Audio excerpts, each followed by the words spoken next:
Just a short disclaimer that I'm not accusing Mr. Pilates of any wrongdoing, purposeful or otherwise. We can get started with today's topic of missing berry pickers. The intro to this chapter comes with a line from Mr. Pilates I find particularly interesting, so I'll read it here.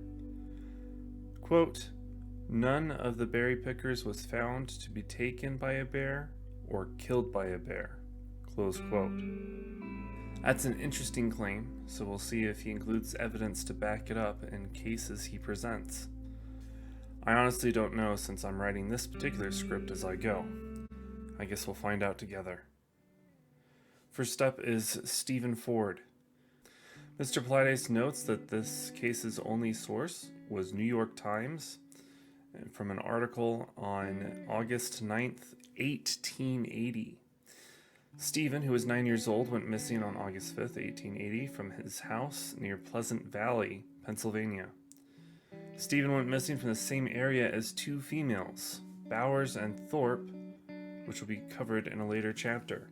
The article in question contains this line, quote, "It is supposed that the boy lost his way while gathering berries in the woods," close quote.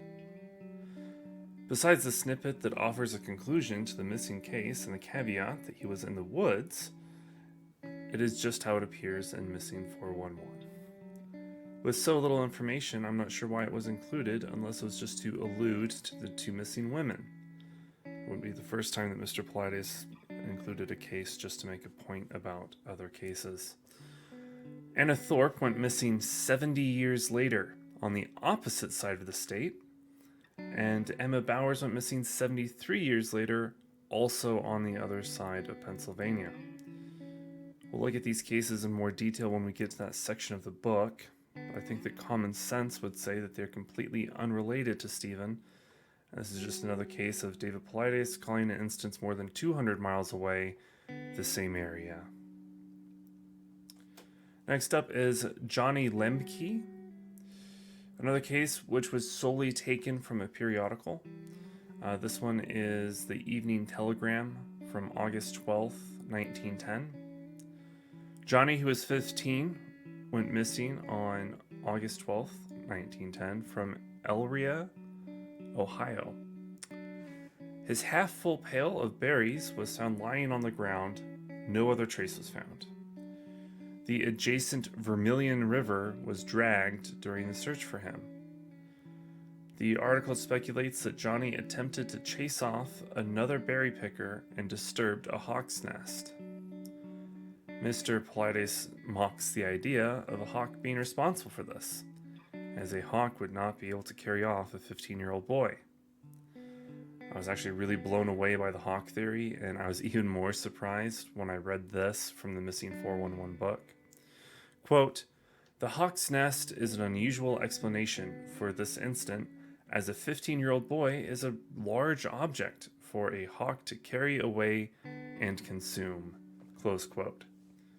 I couldn't tell if Mr. Pilates is being sarcastic here, or maybe he's really never seen a hawk before. Obviously, a hawk would not be capable of carrying away a human, since they can only carry a maximum of between 4 and 5 pounds. I'll give the author the benefit of the doubt and assume that he was pointing out the absurdity of this theory by stating it like that. I was able to locate the Elra Evening Telegram for August 12, 1910.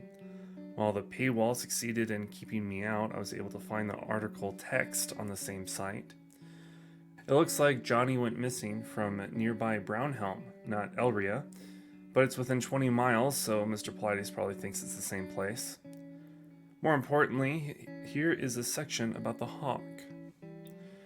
Quote, "It is also feared that Johnny may have discovered a hawk's nest in some large tree, and in an attempt to climb the trunk, met injury, or became caught in the branches in some unlooked-for manner." Close quote. As you can see, the article in no way suggested that Johnny was carried off and eaten by a hawk. How Pilates interpreted it that way is simply astounding, especially when the same article offers up two other theories prior to even mentioning the hawk's nest. Quote, neighbors declare he has been murdered by someone who trespassed on the farm, close quote. And, quote, the latest theory is that the boy attempted to drive some stray berry picker from the farm and was killed by a trespasser and his body concealed in the vicinity of the Lemke farm, close quote. Since the part about driving away another berry picker was also cited by Mr. Pilates, it's safe to assume that he read the whole article. If that's the case, then a reasonable person might conclude that he either misunderstood the section concerning the hawk and perhaps believes that that's a real possibility, or he just didn't think that anybody would bother digging up the article to call him out on this. Alright, up next is Eddie Hamilton. This is a longer one compared to the other cases covered so far, but I think that we can still get by with bullet points. If they get much larger than this, I'll have to change back to the multi-page timeline format. Eddie, who was 2 years old at the time, went missing on July 6, 1928, from just south of Elrose, Saskatoon, Canada. After arriving in the thick berry patch, Eddie immediately exited his parents' car and set off on his own. He was never seen again. The area was flat ground for miles and had 3 lakes nearby. His parents called out for Eddie, but he didn't answer. The RCMP was called and quickly arrived on the scene. A search consisting of more than 250 people started before dusk and continued for 24 hours. On July 13th, an article in the Saskatoon Phoenix noted that boot prints and heel prints were found in the area, but no further clues were found. The search continued for 3 months but turned up nothing. Nearly 2,000 searchers were involved. On October 25th, 1928, a hunter found Eddie floating in a lake 3 miles from where he went missing. The article in the Winnipeg Free Press made no mention of the condition of his body. To get to that lake, Eddie would have had to climb an 1,800-foot mountain, gone into a valley, then into the water, all without ending up in the numerous water sources in the area. So we have 10 points to examine. Let's go through them one by one. Eddie was 2.5 when he went missing on July 6th. He went missing from south of Elrose, Saskatchewan, Canada. Saskatoon is a nearby city, not the name of the province. Those nitpicks aside, the information seems to check out.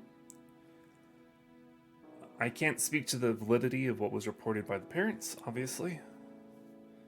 The area does look flat. It is now farmland from what I can see on Google Maps. For point 4, again, I can't comment on the validity of what the parents say.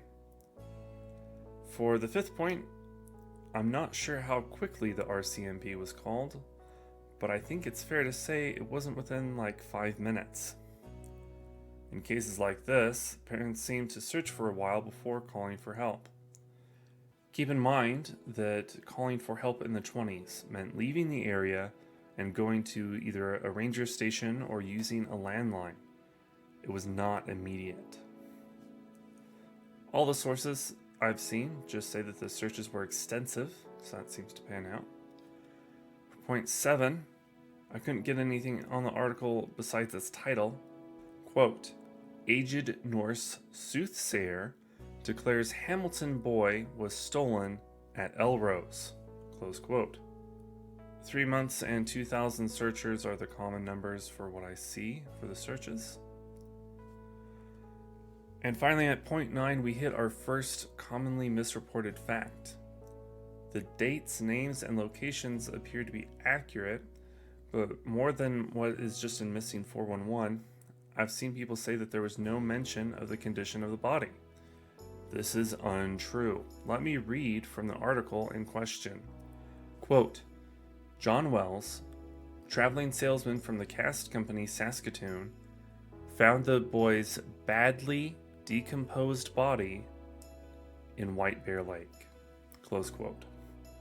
That sounds like a mention of the condition of Eddie's body to me.